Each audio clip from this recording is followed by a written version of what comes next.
강원도가 직면한 위기, 균형 발전 틀에서 어떻게 극복해 나갈 것인가를 함께 고민해보는 시간입니다. 지난 2일 진행된 정부 신년 합동 인사회에서 문재인 대통령은 정부와 지자체의 긴밀한 협력으로 2020년 보다 적극적으로 국가 균형 발전을 이룩할 것이라는 강한 의지를 내비쳤는데요. 강원도에서도 국가 균형 발전으로 인한 혁신적인 변화를 기대하며 이번 시간 헬로 이슈 토크에서는 강원도 농공단지에 대한 이야기 나눠보도록 하겠습니다. 스튜디오에 대통령 직속 국가균형발전위원이신 이기원 한림대학 교수, 지경배 강원연구원 선임연구위원 나와 계십니다. 안녕하십니까? 네, 안녕하세요. 네, 농공단지 좀 많이는 들어봤지만 어떠한 취지로 좀 세워진지 모르시는 분들 많으실 것 같은데 설명부터 해주실까요? 사실 그 농공단지는 이 역사가 상당히 오래됐습니다. 네. 그 60, 70년대 우리 그 산업화, 이 도시화가 이제 가속화되면서 시골은 초는 반대로 이제 공동화가 이제 진행이 됐는데요. 네. 그 당시 이제 도농 간 격차를 좀 줄여보고자 1967년도에 농가 부업 단지라는 것을 조성하고 1972년에는 공장의 이제 지방 분산을 목적으로 해서 새마을 공장 이런 조성 사업을 추진한 바가 있었습니다. 네. 농어촌 지역에 이제 농어민의 소득을 증대하기 위한 산업을 유치하고 그 육성하기 위해서 지정한 산업단지의 일종이라고 할 수 있겠는데, 우리나라 산업단지는 이제 산업 입지 및 개발에 관한 법률에 규정된 국가산업단지, 지방산업단지, 농공단지 이 세 개의 체계로 이제 구성이 됩니다. 지방산업단지는 다시 일반 그리고 도시 첨단 산업단지로 나뉘게 되는데, 우리나라 산업단지가 이제 주로 도시 지역을 중심으로 조성되다 보니까 농어촌의 균형 발전 차원에서 이제 농공단지를 지정하고 있는 거죠. 네. 한편 농공단지를 지정하는 것도 이제 산업 입지 관련 그 법률에 명시되어 있는데, 시장 군수가 지정하면 이제 시도지사의 이제 승인을 받아야 하는 그런 절차를 거칩니다. 그 지정 지역은 농식품부 장관이 지정 고시하는 농어촌 지역이 대상이 되는데, 규모는 이제 3만 제곱미터에서 33만 제곱미터로 이제 제한하고 있습니다. 그 농공단지는 그 특성에 따라서는 또 일반 단지, 전문 단지, 지역 특화 단지로 구분이 되는데, 일반 단지는 말 그대로 입주 업종에 특별히 제한을 두지 않아서 여타 업종의 입지가 가능합니다. 근데 전문 단지는 동일 유사 업종 및 연관 업종의 입주 기업이 차지하는 비중이 업체 수와 면적 기준으로 50% 이상이 되는 것을 말하고, 지역 특화 단지는 향토 산업과 같은 지역 특화 업종을 영위하는 입주 기업이 차지하는 비중이 업체 수와 면적 기준으로 80% 이상이 되는 단지를 말합니다. 네. 최근에는 이제 2000년도 이후에는 그 일반 단지와 그다음에 전문 단지 더 이상 지정을 안 하고 있습니다. 네, 농공단지 역사 조성 취지에 대해서 네. 말씀을 해주셨는데, 그렇다면 우리 강원도에서 농공단지가 꼭 필요한 이유가 있다면 어떤 것들이 있을까요? 바로 이 농공단지가 그 농어촌 지역에 설립된 취지하고도 맞겠습니다만은, 지역에 기반을 둔 기업들이 이제 다수 입주하기 때문에 지역 일자리 창출에 기여하는 바가 매우 큽니다. 네.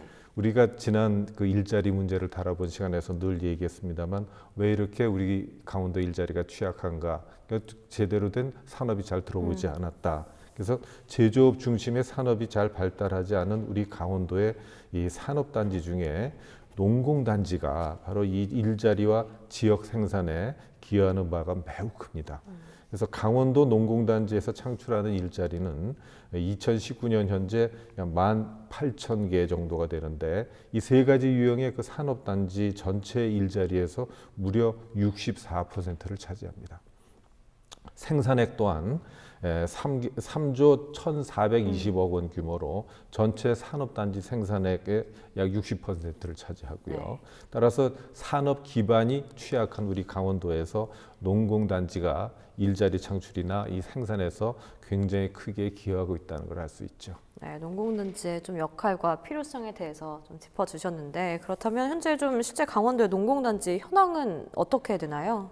네, 지금 이제 전국적으로 농공단지가 470개 정도가 조성되어 있고요. 네. 그 중에서 강원도는 43개의 농공단지가 조성되어 지금 운영 중에 있습니다. 네. 지역별로 봤을 때 이제 원주가 5개 농공단지가 조성돼서 가장 많고요. 또 행성이 4개가 있습니다. 그리고 이제 농공단지가 조성되지 못하는 이제 내가 이제 국가산업단지가 있는 곳은 조성이 안 되는데 강원도 18개 시군 중에서 동해시 같은 경우는 농공단지가 조성될 수 있는 여건이 안 되기 때문에 네. 17개 시도에 걸쳐서 난 농공단지가 조성돼 있고요. 뭐 원주 행성이 좀 많은 편에 비한다면 최소한 시군별로 두세 개 정도의 농공단지는 지금 조성되어서 운영되고 있다고 볼 수 있습니다. 네, 그럼 좀 선정 기준과 도내 대상자의 좀 특징들은 어떤 것들이 있을까요?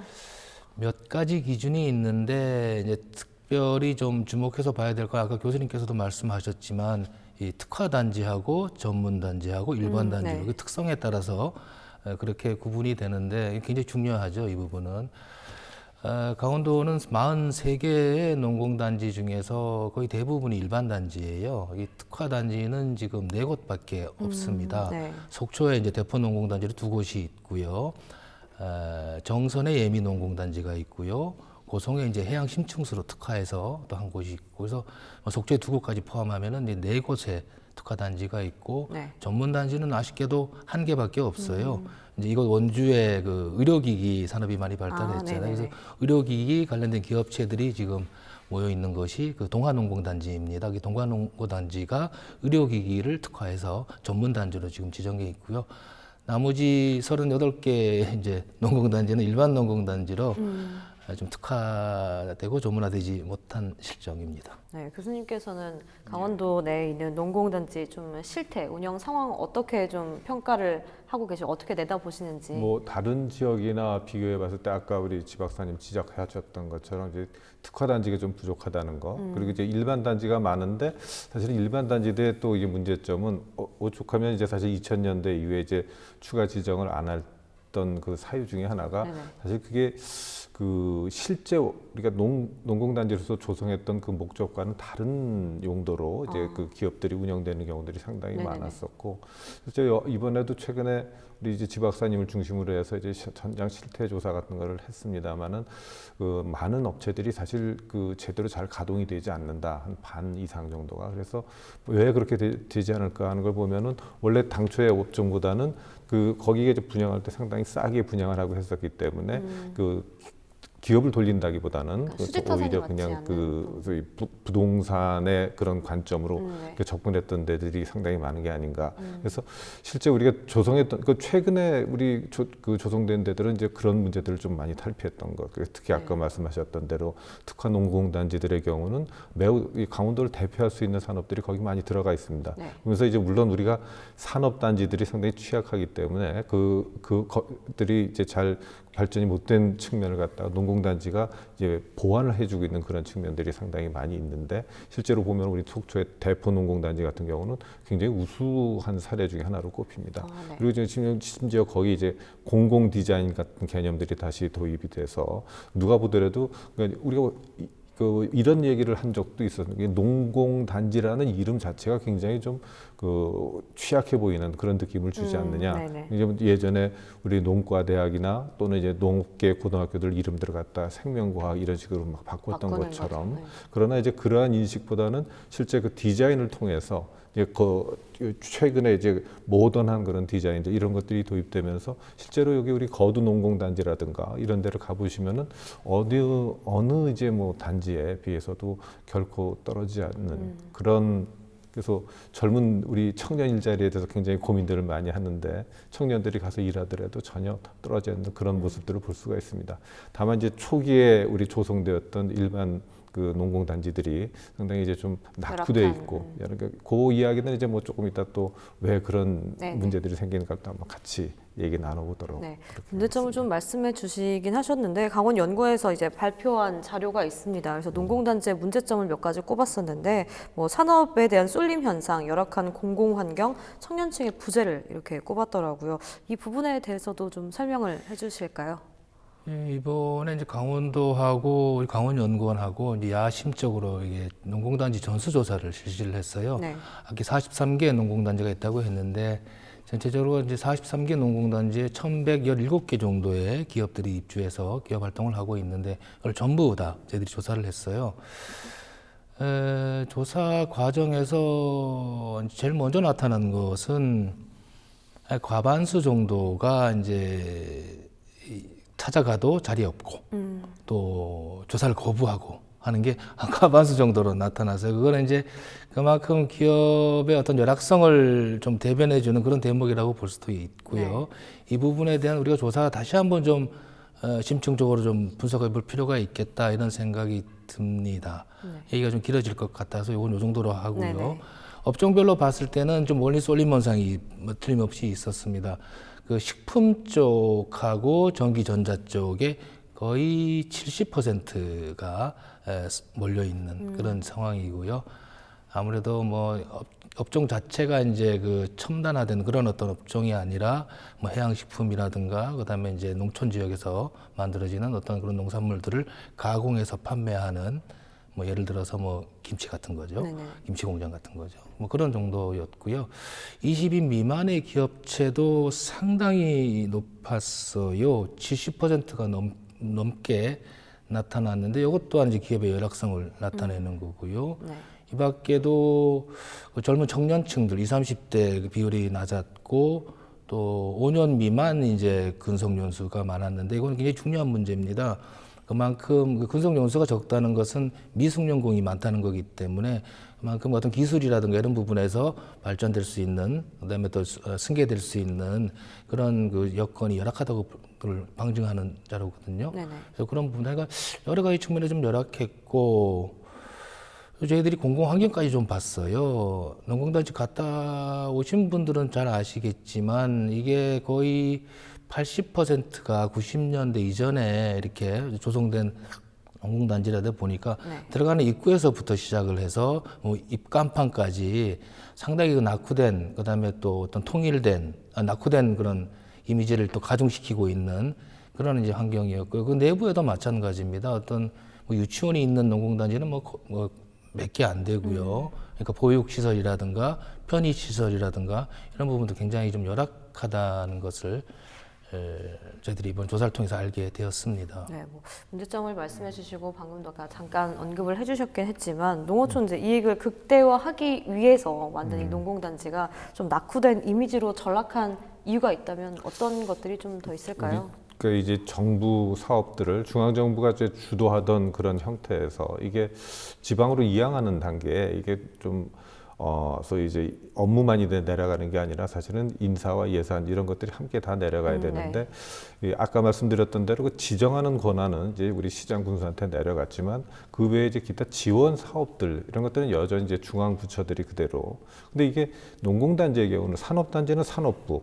그다음에 이렇게 명확하게 주체가 정해져 있는데 이게 농공단지 같은 경우는 당시에 이제 조성할 때는 농림부가 조성했지만 그다음에 나중에 관리하는 것은 산업부가 관리하는 이런 이중적인 체계가 있었습니다. 근데 그걸 갖다 이제 다 넘겨줬는데 여전히 누가 이 농공단지를 담당하고 있느냐 이게 중앙부처가 없는 거죠. 그래서 사실상 근본적인 원인이 이제 중앙부처의 이제 지원 주체가 확실치 않다는 것. 네. 그래서 90년대 이제 중앙정부에서 주관하던 농공단지 지정 업무가 지방정부로 이관되면서 우리가 좋게 보면 농공단지에 대한 운영권을 이제 지방정부에 내려보냄으로써 자율권을 줬다 이렇게 얘기할 수 있겠지만 한편으로는 농공단지를 좀 방치하고 있는 게 아닌가 하는 그런 얘기를 할 수가 있고 네. 그래서 업무가 지방으로 갈 때는 예산, 인사 이런 게 다 함께 내려와야 되는데 업무만 내려와 있는 그런 상태이고 그렇다 보니까 기업 지원에 아주 이제 사각지대로 이제 남아서 저희 우리가 요즘 추구하고 있는 통합적인 지원이 이루어지지 못하고 있는 문제가 남아 있습니다.